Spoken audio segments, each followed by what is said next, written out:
C'est la toute première rencontre entre l'exécutif et le législatif sous l'ère Alpha Condé. Les échanges entre le président de la République et les membres du bureau exécutif de l'Assemblée nationale ont porté sur la consolidation de la démocratie en Guinée. L'Assemblée nationale affirme vouloir s'attaquer en premier lieu aux questions liées à l'économie et à la bonne gouvernance. Notre souci c'est de faire en sorte, nous en avons parlé, que cette Assemblée fonctionne de manière normale, il faut qu'elle soit une Assemblée normale, pour que nous puissions travailler avec efficacité dans le cadre des différents projets qui nous seront soumis.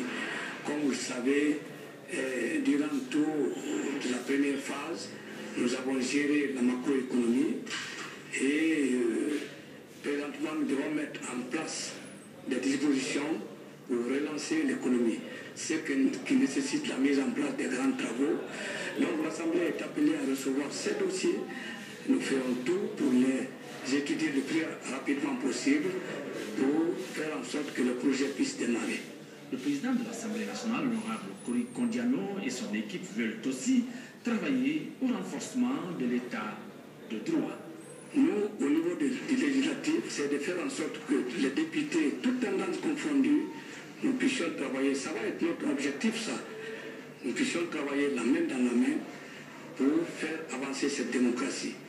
Et comme je l'ai dit avant-hier, nous devons, nous députés, faire en sorte que toutes les lois qui ont été votées soient maintenant respectées, qu'elles soient appliquées et qu'on ne fonctionne plus sur la base du simple consensus. Parce que le consensus, c'est dans un état de non-droit. Cette phase, n'est-ce pas, a été dépassée à partir du moment où il y a maintenant une assemblée démocratique mise en place. Le bureau exécutif de l'Assemblée nationale est composé d'un président, de 4 vice-présidents, de 2 questeurs et 4 secrétaires parlementaires. L'Assemblée nationale compte également 12 commissions de travail.